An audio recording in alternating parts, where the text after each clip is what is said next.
இயேசு கிறிஸ்துவின் இனிய நாமத்திலே வாழ்த்துக்கள். 1 யோவான் 5ஆம் அதிகாரம் 14ஆம் வசனத்திலே, நாம் எதையாகிலும் அவருடைய சித்தத்தின்படி கேட்டால் அவர் நமக்கு செவி கொடுக்கிறார் என்பதே அவரை பற்றி நாம் கொண்டிருக்கிற தைரியம். நாம் எதை கேட்டாலும் அவர் நமக்கு செவி கொடுக்கிறார் என்று நாம் அறிந்திருந்தோமானால் அவரிடத்தில் நாம் கேட்டவைகளை பெற்றுக்கொண்டோம் என்றும் அறிந்திருக்கிறோம். ஆங்கிலத்திலே ப்ரே என்கிற வார்த்தையை ஜெபிப்பதற்கு உபயோகப்படுத்துகிறதை நாம் பார்க்கிறோம். எதையாயிலும் அவருடைய சித்தத்தின்படி கேட்டார் என்று சொல்லி இங்கே எழுதப்பட்டிருக்கிறது. இந்த ப்ரே அப்படி என்கிற அந்த ஆங்கில எழுத்துக்களிலே முதல் வார்த்தை பீயை குறிக்கிறது. இந்த பீ என்பதை வேத வல்லுநர்கள் சொல்லும் பொழுது அதை ஆண்டவரை துதிப்பதற்கு, பிரைஸ் த லார்ட், பிரைஸ், ஆண்டவரை புகழ்கிறதற்காக அந்த பி என்கிற வார்த்தையை அங்கே பயன்படுத்தி இருக்கிறதை பார்க்கிறோம். நாம் ஜெபிக்கும் பொழுது முதலிலே ஆண்டவரை துதிப்பதற்கும், ஆண்டவரை ஸ்தோத்தரிப்பதற்கும், அவருக்கு நன்றி செலுத்துகிறதற்கும் நாம் கடமைப்பட்டிருக்கிறோம். இயேசு அதை எதிர்பார்க்கிற ஒரு ஆண்டவராய் இருக்கிறார். 10 குஷ்டரோகிகள் சுகப்படுத்தப்பட்டு அனுப்பப்பட்ட பொழுது நன்றி செலுத்தும்படியாய் இஸ்ரவேல் அல்லாத ஒரு மனிதன் மாத்திரம், குஷ்டரோகி மாத்திரம் நன்றி செலுத்த வந்ததை பார்த்து இயேசு கேட்கிறார், சுத்தமாக்கப்பட்டவர்கள் 10 பேர் அல்லவா, மீதி 9 பேர் எங்கே? இந்த அந்நியன் மாத்திரமே நன்றி செலுத்தும்படியாய் திரும்பி வந்தான் என்று சொல்கிறதை பார்க்கிறோம். அதனால் நம்முடைய வாழ்க்கையில் நாம் ஜெபிக்க தொடங்கும் பொழுது நமக்கு ஒவ்வொரு நாளும் ஜீவன் தந்து, சுகம் தந்து, ஆரோக்கியம் தந்து, உண்ண உணவு தந்து, நம்முடைய போக்கிலும் வரத்திலும் பாதுகாத்து நம்முடைய குடும்பங்களை வழிநடத்துகிற ஆண்டவருக்கு முதலிலே நாம் நன்றி செலுத்த வேண்டும் என்பதற்கு அடையாளமாக இந்த பி என்கிற வார்த்தை உபயோகப்படுத்தப்படுகிறது.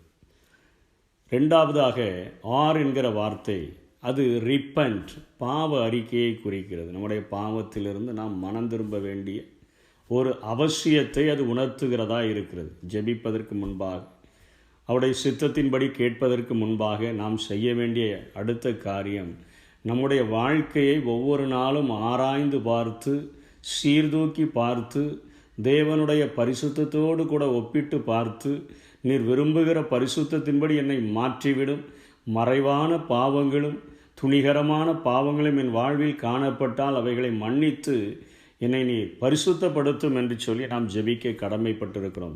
சங்கீதக்காரனாகிய தாவீது அதை தான் செய்கிறார். மறைவான குற்றங்களுக்கு என்னை நீங்களாக்கி நீர் என்னை ரட்சித்து விடும் ஆண்டவரே, துணிகரமான பாவங்கள் என்று சொல்லி துணிந்து அநேக காரியங்களை செய்கிறோம். மற்றவர்களுக்கு தெரியாமல் மறைத்து காரியங்களை செய்கிறோம்.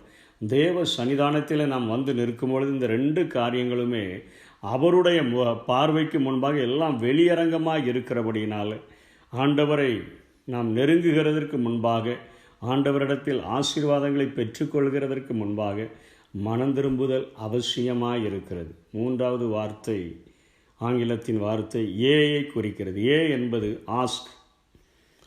ஆஸ்கிலே 3 காரியத்தை நாம் தெரிந்து கொள்ள முடியும். இயேசு இந்த பூமியில் வாழும் பொழுதே சொல்லிக் கொடுத்தார். ஏ, நீங்கள் கேளுங்கள். ஆஸ்க், நீங்கள் கேளுங்கள், உங்களுக்கு கொடுக்கப்படும்.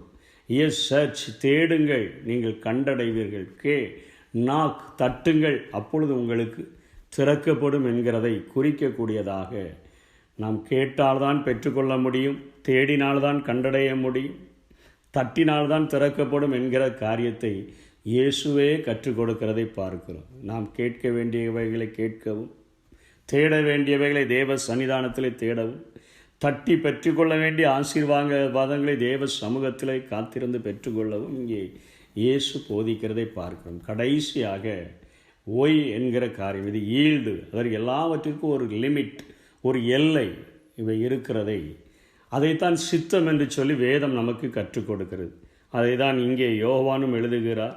நாம் எதையாகிலும் அவருடைய சித்தத்தின்படி கேட்டால், கேட்க வேண்டியவை எல்லாவற்றையும் கேட்டுவிட்டு உம்முடைய சித்தத்தின்படி எனக்கு நீர் தந்தருள வேண்டும் என்று ஜெபிக்கும் பொழுது அவருடைய சித்தத்தின்படி அவர் நமக்கு தந்தருள இன்றைக்கும் அவர் உண்மை உள்ள ஒரு ஆண்டவராக இருக்கிறார். இயேசுவின் ஜெபமே அப்படித்தான்.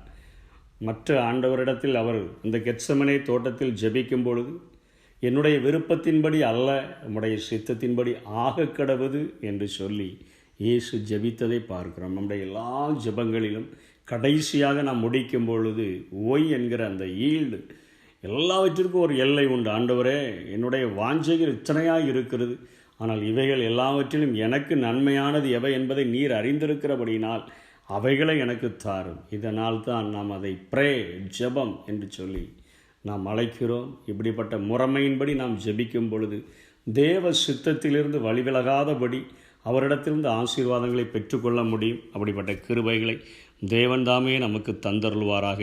ஆமென். ஜெபத்தை கேட்கும் எங்கள் தேவா, ஜெபத்தின் வாஞ்சை தந்தருளும். ஜெபத்திலேயே தரித்திருந்து ஜெபத்தின் மேன்மை காணச் செய்வீர்.